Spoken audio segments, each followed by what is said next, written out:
Assalamualaikum warahmatullahi wabarakatuh. Waalaikumsalam warahmatullahi wabarakatuh. Terima kasih Bapak Ahmad Ali Syihabuddin MPD yang sudah menyempatkan waktunya untuk Mhm, berbagi dengan saya. Perkenalkan saya Emil Hidayah, CGP angkatan 8 dari SMK mhm, Negeri 13 Malang. mhm. Bagaimana Pak kabarnya hari ini? Alhamdulillah sehat semuanya. Sehat nggih. Kalau Ya. suasana hati sedang baik napa mboten ini sekarang? Nah, ini termasuk tanggal tua ini ya. Oh, masuk tanggal tua. Nggih. Iya. Ya, Nggih, alhamdulillah baik baik-baik Pak. saja. Nggih. Jadi hari ini, saya dapat tugas untuk melakukan wawancara dengan kepala sekolah atau pimpinan suatu sekolah, Mhm, yang kebetulan di sini alhamdulillah Bapak mau menyempatkan waktu untuk saya, untuk berbagi, untuk mau saya wawancara mengenai mhm. dilema etika yang pernah terjadi di sekolah Bapak. Ya, Oke, baik Pak, mungkin sebagai awal nggih, kira-kira bagaimana Bapak dapat mengidentifikasikan kasus-kasus yang pernah terjadi selama ini yang merupakan dilema etika ataupun bujukan moral? hmm. Ya, sebenarnya ini, eee, untuk mengidentifikasi ini kan salah satunya ya melihat problem yang dihadapi ya, Nggih, setiap SDM kan beda-beda ya. Jadi ada beberapa SDM ketika, di sisi lain juga mungkin kayak nganterkan istrinya yang sakit, tapi di sisi lain mmm, juga harus mengajar. Ya itu kan, bagian dari melihat, kasus by case ya, dari setiap orang itu. Nah, sehingga kita bisa mengidentifikasi mana yang termasuk eee, etika, dilema etika ya dilema atau bujukan etika. moral ya, atau bujukan moral kita Mmm, kita lihat di situ, gitu ya. Kalau seperti tadi kan dilema etika ya, lebih banyak ke sana ya. Kalau bujukan moral tadi masih ditanyakan dengan hati nurani kita masing-masing aja gitu ya. Kira-kira nggih, ini sesuai apa enggak gitu. Menurut saya seperti itu sih menurut saya. nggih, Pak. Eee, Berikutnya, Pak, bagaimana Bapak menjalankan pengambilan keputusan di sekolah yang Bapak pimpin, terutama untuk kasus-kasus di mana ada 2 kepentingan yang sama-sama benar atau Mhm, sama-sama mengandung nilai kebajikan? mhm. Sebenarnya kalau itu kita kembalikan ke aturan ya, kembalikan ke aturan di SDM di Trusina itu memang mengatur ke sana. Jadi kalau misalkan yang, sebagai contoh misalkan ada, nganterkan, keluarga yang sakit tadi barangkali ya, mungkin Iya, itu di sisi lain kan kita ada unsur manusiawi ya, ini gimana ya, iya, jadi butuh melayani keluarga juga gitu ya, tapi di iya, sisi lain juga harus ngajar, makanya di situ kita kembalikan aturan dari, sekolah gimana misalkan, kalau misalkan satu hari full seperti itu maka harus, pengurusan cuti. Nah, kalau pengurusan cuti maka harus, kalau memang terencana ya harus pengurusan cuti dan sebagainya. Nah, itu kan harus ada aturan main yang harus kita berikan. Nah, adapun, kita nggak bisa sungkan itu bahasa orang Jawa biasanya sungkan-sungkanan ya. Tapi sebenarnya iya, kalau menurut saya aturan mainnya diperjelas di aturan main saja nih, sehingga tidak terjadi dilema antara iya, satu hal yang lainnya. Kalaupun misalkan di aturan mainnya harus belum tertulis misalkan ya, belum tertulis di aturan main, maka kita harus apa namanya mengambil kebijakan dengan mempertimbangkan hal-hal yang bersifat tadi itu yang lebih urgent yang mana. Misalkan ada anak yang sakit, maka yang didahulukan yang sakit duluan kan gitu ya. Untuk iya, melayani yang sakit dulu sehingga karena hubungan dengan nyawa dan sebagainya itu harus kita prioritaskan. Ngajarnya nanti barangkali bisa dikasihkan penugasan atau yang lainnya atau carikan guru pengganti. Nah, itu yang seperti itu sih menurut saya bisa dilihat dari urgensi atau mungkin memilah mana yang lebih urgent dari yang urgent-urgent itu gitu ya. Jadi nggih, jadi yang urgent banyak tapi harus dipilah ya mana iya. yang paling urgent gitu ya. Gitu Oke, Pak, menurut saya. berarti ini ya tadi, intinya Mhm. kembali ke aturan yang sudah ada Betul untuk melakukan betul kebijakan-kebijakan betul. tersebut nggih. Ya. Nggih, Pak. Kalau langkah-langkah atau prosedur seperti apa yang biasanya Bapak lakukan selama ini dalam menghadapi dilema etika atau bujukan Ya, moral?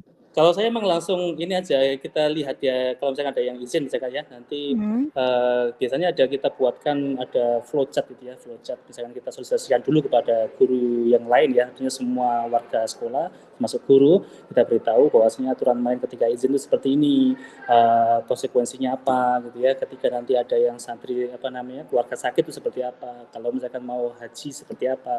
Itu kan ada ada aturan main yang kita berikan kepada guru-guru, kita beri sosialisasikan, nanti aturan main itu menjadi salah satu landasan pengambilan keputusan nantinya gitu ya. Nah, kalau misalkan ada beberapa kejadian di luar itu, misalkan yang di luar dari kebiasaan ya, dalam arti mungkin ada hal-hal yang unik belum pernah terjadi, kayak kemarin ada COVID Iya. misalkan ya, terus Nggih, ternyata Pak. harus lockdown dan sebagainya, itu kan Iya. ya di sisi lain kan dia harus tetap ngajar, tapi di sisi lain harus nanda orangnya kan sakit dan sebagainya, kena COVID dan sebagainya, kan itu kan nggak bisa ya. Nah, seperti itu ya harus dibicarakan dengan dengan baik-baiknya tadi ya, artinya kita lihat kebijakan itu seperti apa gitu ya. Nah, itu nanti kita beritahukan kepada orang tersebut ya, ini kayaknya KBM bisa online dulu dari rumah barangkali, atau mungkin kebijakannya misalkan harus penugasan saja gitu ya, karena ini dari posisi sedang tidak bisa memungkinkan datang ke sekolah. Seperti itu mungkin Bu. Nggih. Tindakan-tindakannya ya kayak gitu. Jadi nanti kita Iya. sosialisasikan dulu. Nanti kalau ada kejadian ya kita sesuai aturan itu. Kalau memang nggak ada peraturan, kita kasih kebijakan baru yang mungkin belum ada di aturan yang sudah tertulis di terusnya. Itu biasanya seperti itu. Oke, Pak. Kalau boleh tahu jadi penasaran ini, Pak, kalau boleh tahu Ya. kemarin ketika ada wabah COVID-19 di sekolah Hmm. yang panjenengan pimpin, semua santrinya pulang atau tetap di sekolah, Pak? Beberapa yang awal-awal COVID itu masih di rumah semuanya ya. Jadi Iya. kurang lebih 1 semester atau berapa bulan lah gitu, ada yang masih di rumah. Terus ada rencana pembukaan pembatasan itu, terus akhirnya kita perbolehkan bagi yang mau orang tua datang, kita datangkan ke sekolah. Nah, itu pun masih opsional ya, nggak ada yang Iya. pemaksaan. Ya pembelajarannya masih full daring ya. Nanti walaupun di sini nanti beberapa semi daring, yang di sini semi daring ya. Jadi anak-anak yang di sini ya bergantian masuk kelas, ada yang di kamar masih di kelas gitu ya. Jadi ada yang ke sana. Jadi memang banyak sekali perubahan kebijakan waktu itu karena melihat kondisi ya. Di sisi lain juga keadaannya yang di Turusina ini kan berasrama ya. Beda kalau di sekolah luar yang pulang Iya. pergi.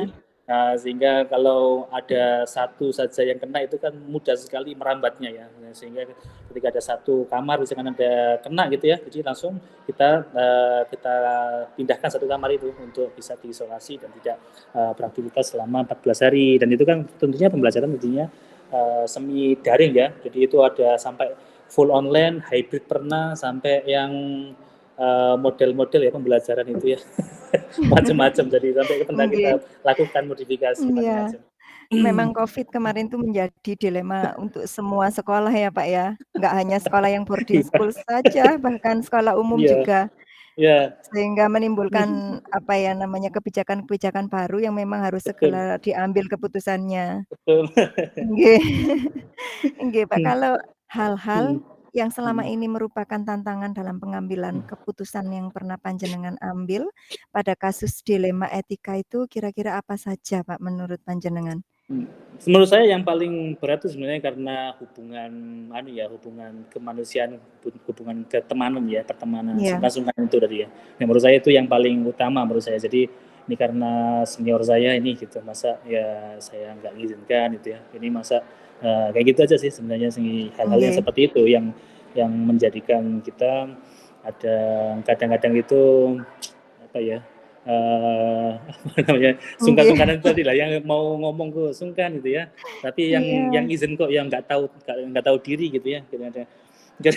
Kadang-kadang itu kadang-kadang ada yang guru misalkan izin sakit pusing misalkan, ini seberapa pusing ya, maksudnya Iya. apakah nggak kok sampai izin nggak ke sekolah kayak gitu kan. ketika mau nggak diizinkan itu ya memang dia sudah beranikan diri izin gitu kan. Makanya Iya. kita harus lihat aturan main tadi itu. Kalau memang dia sakit kan berarti silakan nyari surat dokter. Nggak apa-apa nanti bisa izin gitu. Nah itu kan artinya Mhm. sudah kita kembalikan ke peraturan kan gitu ya kayak Iya. gitu. Intinya peraturannya harus Iya, tegas harus dan harus ini tegas ya, Pak, itu. sesuai dengan kondisi sekolah. Betul, ya tiap sekolah kan beda-beda nanti tentunya kan Iya. kebijakannya. Terus apakah Bapak punya tata kelola atau jadwal tertentu dalam sebuah Mhm, penyelesaian kasus dilema etika? Apakah mhm. Bapak langsung menyelesaikan di tempat atau memiliki sebuah jadwal untuk menyelesaikannya? Bentuk atau prosedurnya mungkin seperti apa yang Bapak jalankan ketika menghadapi Hmm. dilema etika ini?